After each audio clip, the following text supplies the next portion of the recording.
Le commerce s'adapte aux mutations urbaines des pays du Nord et du Sud.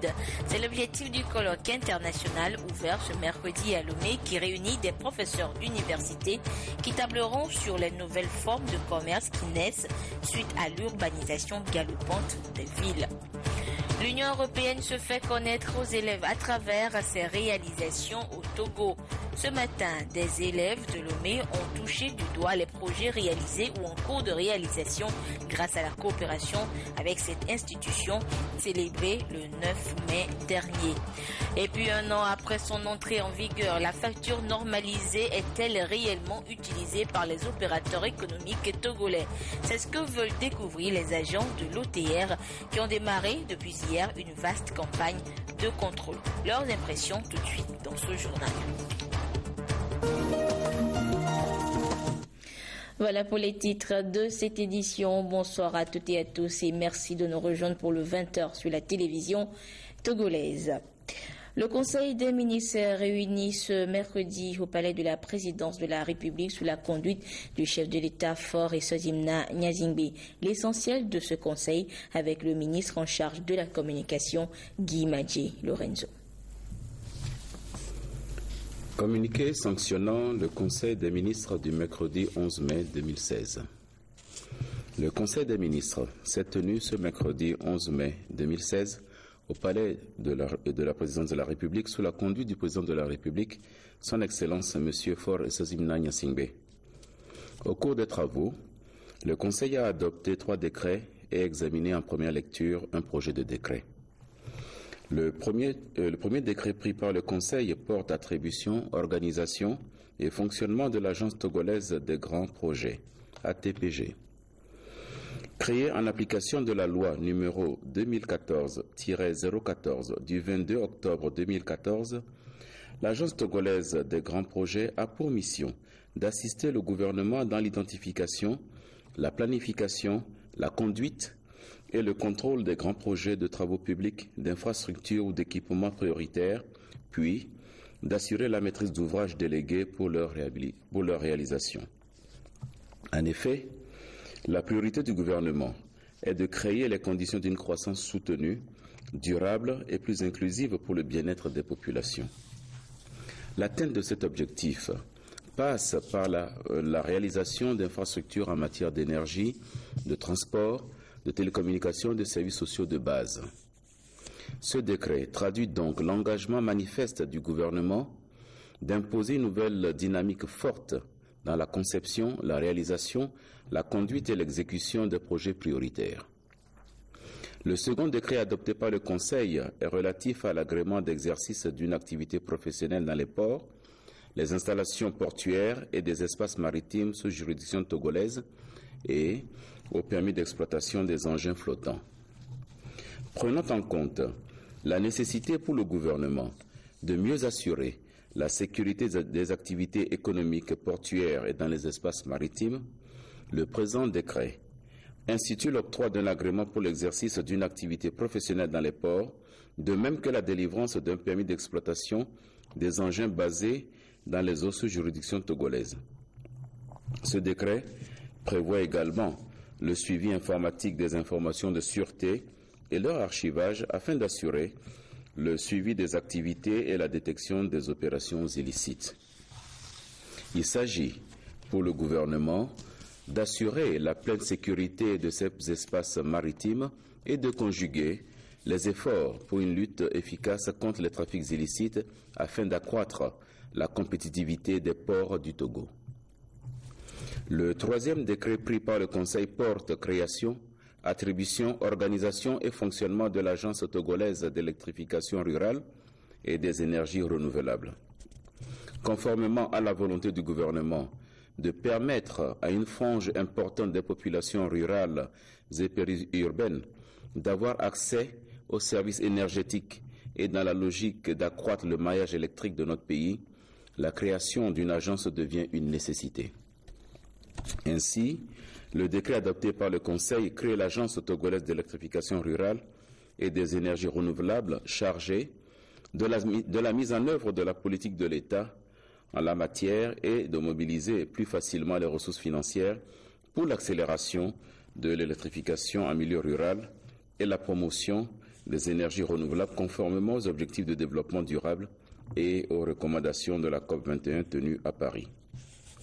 Le Conseil a par ailleurs examiné en première lecture le décret relatif à l'identification des usagers des ports, la traçabilité des marchandises et des véhicules, ainsi que le suivi des engins flottants dans les eaux territoriales togolaises. Au titre des divers, il a été fait au Conseil un compte-rendu relatif au démarrage des épreuves écrites des examens du Bac 1 à partir du mardi 21 mai 2016. Au total, 44 382 élèves, dont 15 342 filles, dans le secteur de l'enseignement général et 15 519 candidats, dont 7 195 filles, dans le secteur de l'enseignement technique sont concernés. Le Conseil souhaite d'ores et déjà bonne chance à tous les candidats.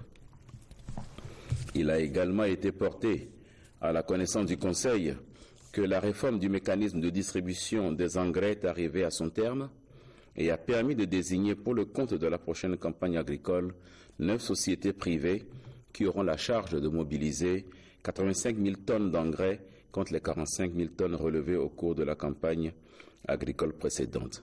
Enfin, 2 décrets de nomination ont été pris au titre du ministère de l'Enseignement supérieur et de la Recherche. Fait à Lomé, le 11 mai 2016, le Conseil des ministres. Et je vous donne lecture de ces décrets de nomination. Le président de la République, le Conseil des ministres entendu décrète. Monsieur Komlan Dodi Kokoroko, professeur titulaire en droit public et sciences politiques, précédemment vice-doyen de la faculté de droit de l'université de Lomé, est nommé président de la dite université. Sont abrogées toutes dispositions antérieures contraires au présent décret. Le ministre de l'Enseignement supérieur et de la Recherche est chargé de l'exécution du présent décret qui sera publié au journal officiel de la République togolaise. Signé Faure Essazimna Nyazingbe, président de la République. Le président de la République, le Conseil des ministres entendu décrète. Monsieur Komlan Batawila, professeur titulaire en biologie végétale, précédemment directeur des ressources humaines à l'université de Lomé, est nommé premier vice-président de la dite université. Sont abrogées toutes dispositions antérieures contraires au présent décret. Le ministre de l'Enseignement supérieur et de la Recherche est chargé de l'exécution du présent décret qui sera publié au journal officiel de la République togolaise. Signé Faure Essazimna Nyazingbe, président de la République. Au courrier arrivé du chef de l'État ce mercredi, toujours le président de la République a reçu des messages de félicitations à l'occasion de la fête de l'indépendance du Togo le 27 avril dernier. Des messages émanant de Alpha Condé, président de la République de Guinée, Heinz Fischer, président fédéral de la République d'Autriche, de son Altesse Felipe VI, roi d'Espagne, du représentant spécial du secrétaire général de l'ONU, Mohamed Ibn Chambas, et de Michael Jean, secrétaire général de la francophonie. Tout en félicitant le chef de l'État, toutes ces personnalités réitèrent leur disponibilité à œuvrer de concert avec lui pour l'unité africaine et mondiale. Le Conseil national de la jeunesse, CNJ, a entrepris une tournée nationale de sensibilisation à travers le pays. Et la cible, c'est la jeunesse et les forces de sécurité pour rétablir entre elles un climat de confiance et maintenir la culture de la paix et de la sécurité. L'étape de Dapan avec la correspondance de Désiré Alloy. La question de la clôture, de la paix et de la sécurité reste une fondation solide dans le processus de développement socio-économique. Le CNJ, Conseil national de la jeunesse, cadre de concertation pour les jeunes, renforce le pont entre la population et les forces de sécurité. Pour atteindre donc un bon niveau de coopération dans la population, il est important d'établir alors une relation de confiance réciproque par une proximité plus affirmée entre la population, les jeunes jeunes en particulier et les forces de sécurité sur toute l'étendue du territoire national. Le CNJ, à travers le projet Implication des jeunes dans la coproduction de la sécurité au Togo, passe à la formation des jeunes et les forces de sécurité dans ce sens. Nous sommes à l'étape des savanes. La question sécuritaire n'est plus l'apanage des seules forces de sécurité, mais elle est une préoccupation partagée par tous. Aujourd'hui, nous saluons cette dimension qui vise à amener les populations à la base à participer à la coproduction. Ça, c'est une réforme qui permet d'amplifier les efforts qui sont déjà consentis par le département de la sécurité et de la protection civile. Le renforcement des valeurs citoyennes préoccupe le personnel de police, de la gendarmerie et la jeunesse pour réapprendre à vivre ensemble et faire face à la dynamique de développement. Je pense que la jeunesse, loin maintenant d'avoir un écart avec l'homme de la sécurité ou bien la force de l'ordre, nous allons maintenant avancer ensemble, collaborer, être plus proches d'eux sans aucune crainte. Que ensemble le développement de nos sociétés implique et la sécurité et la jeunesse qui est une force montante qui doit maintenir la paix dans toutes les structures. Cette mission qui traditionnellement est la nôtre ne pourrait être atteinte efficacement que justement par leur implication. Se vérifier beaucoup plus dans les comportements et puis les agissements. Nous demandons une franche collaboration entre les jeunes et nous, forces de l'ordre. La coproduction de la sécurité suppose que chaque partie doit jouer sa partition. Un climat de confiance permettra au personnel de police et de gendarmerie de faire leur travail sans outrepasser leurs droits. Aux populations de comprendre que les forces de sécurité sont à leur service. À chacun devrait en maintenir la paix et la quiétude. La Fondation Hans Seidel soutient le CNJ et le ministère de la Sécurité dans ce processus. Lomé accueille depuis ce matin un colloque international sur l'adaptation du commerce aux dynamiques urbaines. Les participants, tous des professeurs d'université, vont débattre de l'étalement urbain et des différentes formes de commerce. En clair, l'adaptation du commerce aux dynamiques des villes tropicales et extra-tropicales. Les précisions avec Eric Djanikpo et Christine Petit-Kialoudé.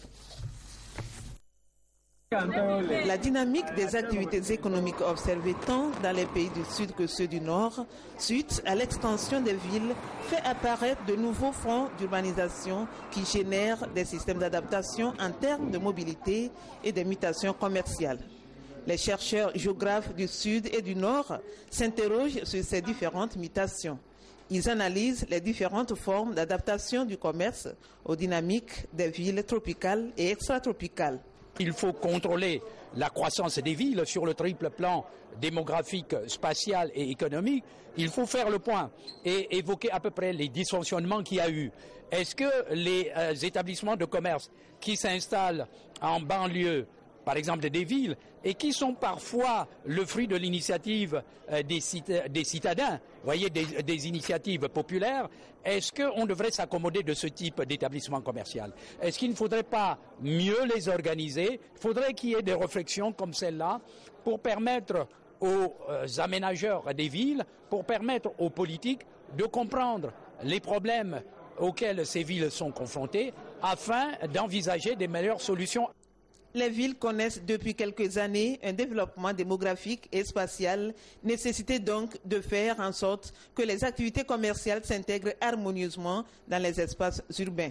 Pour le commerce informel, les discussions tournent autour du fait que ce commerce informel, évidemment, ne suscite pas de rentrée fiscale, mais ce commerce informel est aussi une soupape de sécurité pour des populations très pauvres qui n'ont pas d'autres ressources que de vendre. On peut imaginer, comme dans certains pays d'Amérique latine, des processus de régulation avec le microcrédit par exemple, et puis une entrée très lente dans le commerce formel. Que ce soit les petits commerçants ou les gros distributeurs, nous allons essayer de comprendre leur comportement vis-à-vis des nouvelles formes de commerce qui apparaissent dans les espaces urbains ou à la périphérie des villes.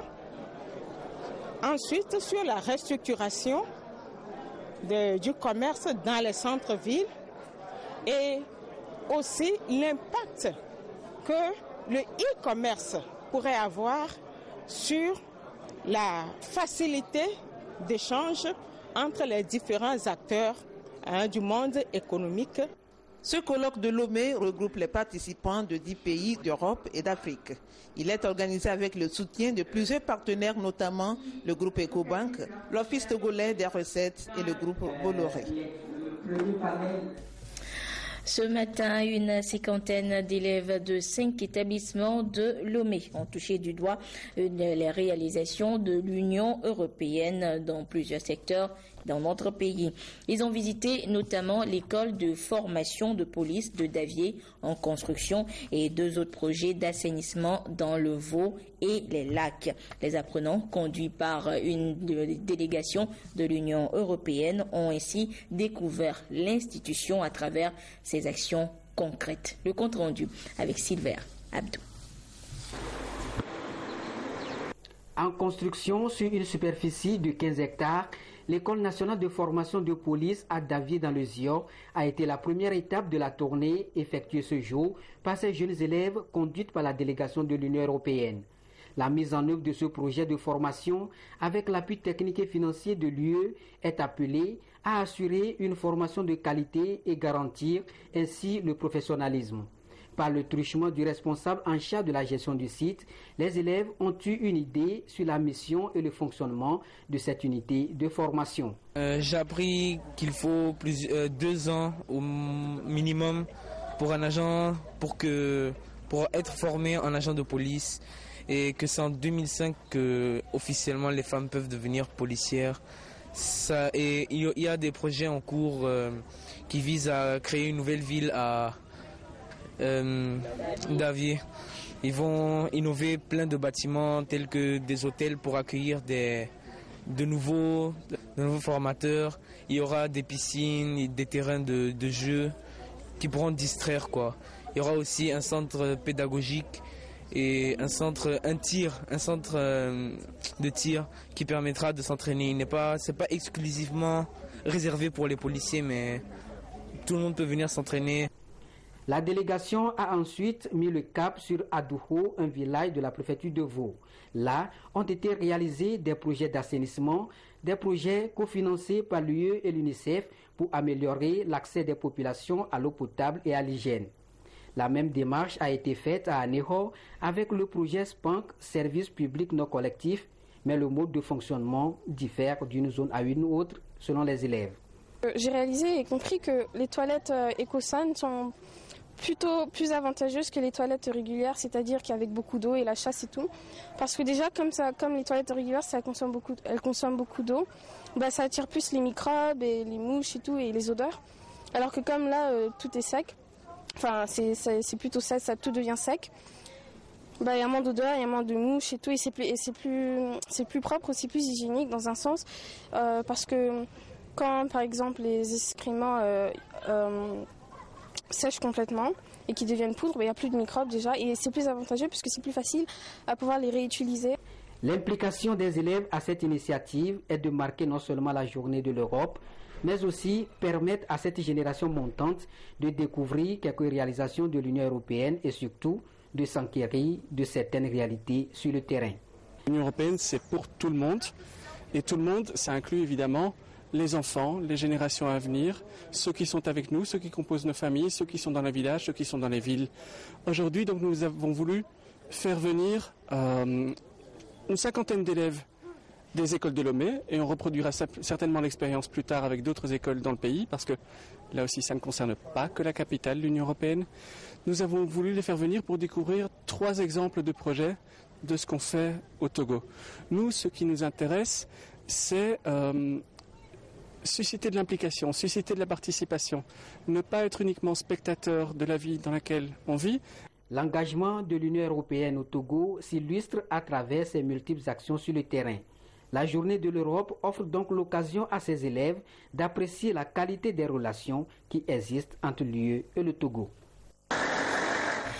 Économie cette fois avec le rendez-vous mensuel du mercredi de l'entrepreneur. Pour ce mois de mai, les chefs d'entreprise sont appelés à anticiper et peut-être maîtriser les risques. Comment? Dédé Koussao et Carmen Madji Akakbo nous répondent. Toute entreprise, quel que soit son secteur d'activité ou sa taille, a besoin d'assurer sa pérennité en maîtrisant les risques que sont les effets de l'incertitude sur l'atteinte des objectifs à fixer. L'Agence nationale de promotion et de garantie de financement des PME-PMI, ANPGF, veut donc mieux préparer les porteurs de projets, créateurs et directeurs d'entreprises à pouvoir identifier et prévenir les risques susceptibles d'affecter leurs activités. Lorsqu'on décide d'entreprendre, tout n'est pas rose. C'est des risques que nous prenons. Nous vivons quotidiennement avec ces risques-là. Et il est important qu'ils sachent de quels risques il s'agit. C'est quand ils seront conscients des risques qu'ils sauront les solutions qu'il faut apporter pour maîtriser ces risques-là.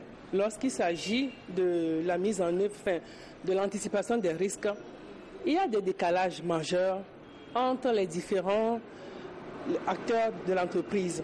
L'ANPGF s'est dit qu'il serait opportun que nous nous asseyions, que nous nous mettons d'accord sur ce que c'est qu'un risque, notamment le risque de management de façon générale et surtout comment l'appréhender. Le risque fait souvent référence à l'intervention de plusieurs facteurs. Il touche donc la vie et les biens des personnes. C'est pourquoi les experts proposent un management très efficace pour y faire face. Le risque est d'abord perçu comme dans un tableau obscur, dans un tableau noir, alors qu'en réalité, on peut bel et bien avoir un risque positif, puisque le risque est défini comme étant l'effet d'une incertitude. Alors l'effet peut être positif ou négatif. Lorsque l'effet est positif, on parlera alors d'une opportunité. Et il est plus qu'important que l'entreprise détecte dans son environnement interne et externe, beaucoup plus externe, les opportunités qui se présentent à elle. Il est aussi important que l'entreprise arrive à identifier les risques inhérents à ses activités, que ce soit ses produits ou bien ses services ou bien ses départements. Il y a toujours des risques qui sont associés aux activités humaines. Et dès lors que l'entreprise développe cette capacité d'identification de ces risques-là, de les évaluer, de les analyser et puis de prendre les mesures de traitement adéquats. Les participants pourront ressortir de cette rencontre à mieux connaître les facteurs favorisant les risques et les procédures pour mieux les gérer. La formation va s'étendre sur 3 jours pour permettre aux entrepreneurs et porteurs de projets de voir naître et grandir leurs entreprises. Et je vous l'annonçais également en titre, l'Office togolais des recettes OTR vient de démarrer une campagne de contrôle de l'utilisation de la facture normalisée sur toute l'étendue du territoire national. Une mission prévue par le Code général des impôts qui permet de s'assurer de l'utilisation effective de cette facture par les opérateurs économiques dans leurs différentes transactions et services. Et ce mercredi, le commissaire général des impôts s'est prêté à cet exercice à Lomé. Le compte rendu avec Prudence Zinsou. Puisque nous avons le mars, la facture de janvier. C'est une visite inopinée effectuée par le staff du commissariat des impôts dans certaines entreprises de la ville de Lomé pour s'assurer de l'utilisation effective de la facture normalisée entrée en vigueur depuis le 4 mai 2015. Cette visite qui ouvre la campagne de contrôle est prévue par la loi de finances gestion 2015 pour permettre à l'Office togolais des recettes de mieux rentabiliser la collecte de la TVA, la taxe sur la valeur ajoutée. Ces factures normalisées ont été recommandées sur toute l'étendue du territoire aux entreprises qui sont appelées à les utiliser dans leurs différentes transactions ou services. Certains opérateurs économiques ont vite compris le message et se sont conformés aux nouvelles dispositions qui donnent également plus de transparence dans les opérations. Ça, c'est les vignettes et puis à chaque fois qu'un client vient, donc on fait la facture en 2 copies. Il y a une pour lui, puis il y a une pour nous. Et actuellement, souvent, c'est les clients, ils réclament une facture, la facture normalisée, parce que nous, on donne 2 choses. On donne et la facture et le bordereau de livraison. Donc parfois, ils ne comprennent pas trop, alors on leur dit, voilà, ça c'est votre bordereau de livraison et ça c'est votre facture normalisée. D'autres opérateurs économiques, par contre, disposent de la facture normalisée, mais par mauvaise foi, ne la délivrent pas à leurs clients afin de masquer le chiffre d'affaires réel réalisé par leur entreprise. Certaines grandes entreprises ont la possibilité d'utiliser les factures qu'elles éditent elles-mêmes tout en y apposant une vignette fiscale, ce qui équivaut également à une normalisation. Mais le constat est tout autre sur le terrain. Sur une douzaine d'entreprises visitées de façon inopinée pour ce contrôle, à peine 2 respectent les dispositions de l'utilisation de la facture normalisée. La TVA, c'est un impôt indirect, c'est un impôt sur la consommation. Toutes les entreprises qui la collectent ont l'obligation de la reverser. Alors, si l'on collecte la TVA et ne la reverse pas, c'est une infraction. C'est un manque à gagner pour l'État. C'est pour cela que nous avons décidé de faire cette visite inopinée pour nous assurer que tous les opérateurs économiques utilisent la facture normalisée. Beaucoup d'opérateurs économiques utilisent la facture normalisée à volonté. Alors que ce n'est pas comme ça que cela devait marcher. Cela devait être systématique. Une seule facture établie par un opérateur économique qui n'est pas normalisée, la sanction c'est 100 000 francs par facture. Cet exercice de contrôle fait également office de sensibilisation pour amener les contribuables au civisme fiscal en les incitant à l'utilisation de la facture normalisée, ce qui permettra à l'OTR de suivre la traçabilité de la collecte de la TVA pour une meilleure mobilisation des ressources internes de l'État. Un rectificatif pour poursuivre cette édition. Dans la lecture du communiqué du Conseil des ministres tout à l'heure, il a été annoncé par erreur que les épreuves du Bac 1 démarrent le 21 mai prochain. Elles démarreront plutôt le mardi 17 mai prochain. Et ce procédé du contrôle, ce procédé de la facture normalisée par l'OTR au Togo veut permettre donc une meilleure santé économique du pays. Direction maintenant la Chine, où les patrons ne tarissent pas d'imagination pour accroître la productivité de leurs entreprises. Et vous allez le voir, les travailleurs sont encouragés à dormir sur leur lieu de travail pour plus de productivité. Et ça marche. Regardez. Sur place, la recette clé pour les entreprises chinoises. Liu habite en banlieue. Chargé de recrutement à Doumi Technologies à Pékin, il mettait plus d'1 heure pour aller au travail. Depuis quelque temps, il dort du lundi au vendredi dans l'entreprise et ne voit sa famille que le week-end. À la fin de la journée, il dort ici, avec 2 autres collègues, dans cette salle aménagée de lits superposés. Dans son secteur, la high-tech, les entreprises chinoises mettent tout en œuvre pour défier la concurrence. Un gain de temps et d'argent pour le patronat. En tant que membre de Doumi Technologies, je pense que dormir sur son lieu de travail, c'est tout à fait normal. Comme notre patron dit toujours, nous sommes réveillés par nos ambitions. Donc pour moi, nous n'avons aucune raison de nous sentir fatigués. Pour ce qui est de ne pas rentrer à la maison, le plus dur, c'est de ne pas pouvoir voir mon enfant quand je le veux. Mais c'est aussi le cas de notre patron. Tous les soirs, il fait un Skype avec son enfant. Et c'est vrai que cela me rend triste. Mais nous sommes des hommes, nous devons prendre nos responsabilités et travailler pour le bien de nos familles. Depuis qu'il passe ses nuits ici, il travaille près de 16 heures par jour. À Pékin, c'est très en vogue de dormir au travail. La société Beishan Cloud a mis en place le même dispositif avec en plus une salle de gym et des jeux pour les salariés. Je crois qu'à l'avenir, le travail cérébral et pas physique va devenir la norme. C'est un travail intense qui oblige à être dans un bon environnement et à se sentir bien personnellement, car c'est cela qui améliore la créativité. Et cela, on ne peut l'obtenir qu'en travaillant dans un lieu fixe. Dormir au travail, bonne ou mauvaise alternative pour les entreprises chinoises. En 2015, dans le secteur des hautes technologies, les investissements ont été multipliés par 2. Retour en page nationale avec ce communiqué pour poursuivre cette édition. Dans le cadre de sa mission de promotion et d'appui à la vie associative et conformément au plan de travail annuel PTA 2016 signé par le Fonds des Nations Unies pour la population UNFPA, le ministère du Développement à la base de l'artisanat, de la jeunesse et de l'emploi des jeunes lance un appel à projets en vue de sélectionner et primer 4 meilleurs micro-projets portés par des associations de jeunes. L'objectif de cette initiative est de contribuer d'une part à la dynamisation des associations de jeunes dans les différentes régions de notre pays et d'autre part d'encourager et valoriser l'engagement civique des jeunes regroupés au sein des associations. À cet effet, le ministre informe les associations de jeunes désireuses de participer au présent appel à projet que le dépôt des dossiers de candidature est ouvert du mardi 10 mai 2016 à 8h au mardi 24 mai 2016 à 17h. Les domaines d'intervention retenus pour les projets, les groupes cibles, la procédure de sélection, le lieu des dépôts des dossiers de candidature, la composition du dossier et les principaux critères de sélection des projets sont à consulter dans le quotidien Togo Presse.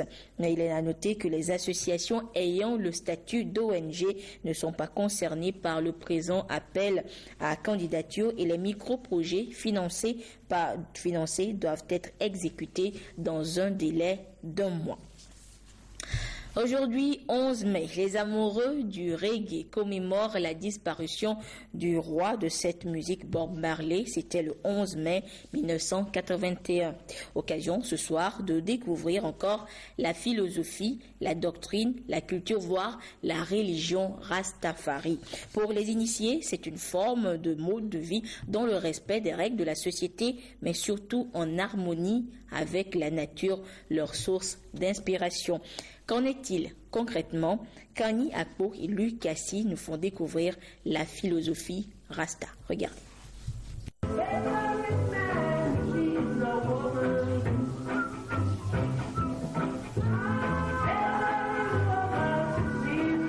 Jah Rastafari.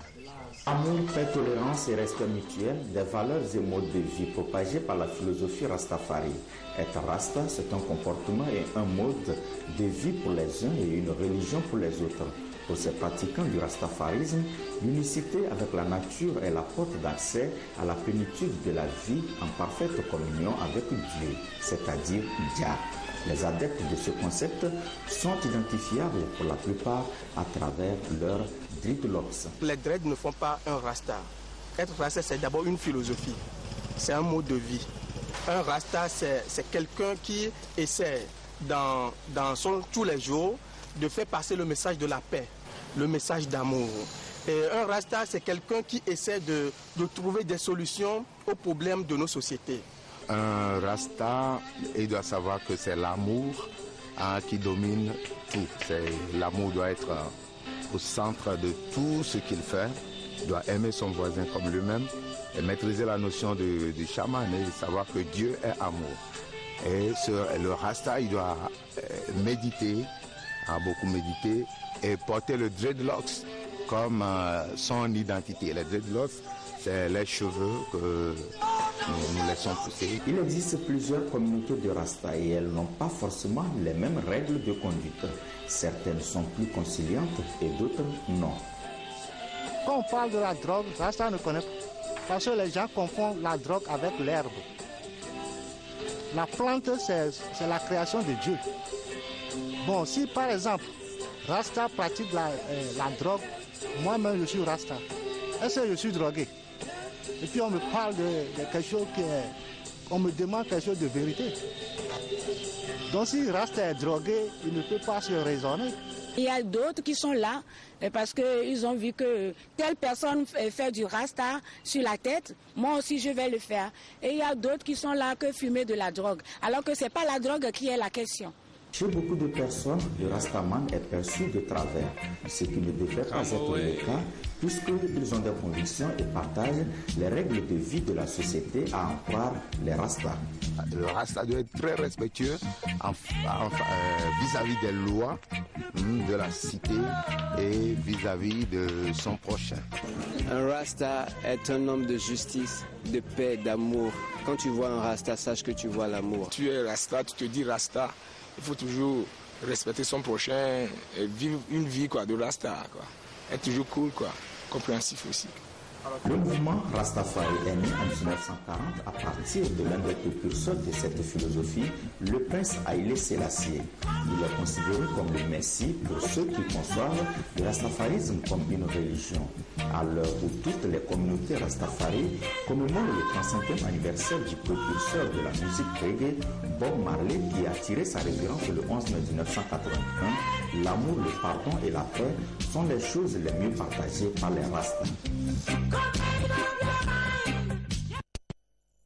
Voilà, vous connaissez donc mieux le rastafarisme. Voilà, ainsi se referme cette édition. Merci à vous qui l'avez suivi un peu partout grâce à la télévision togolaise. Excellente suite de nos programmes. Au revoir.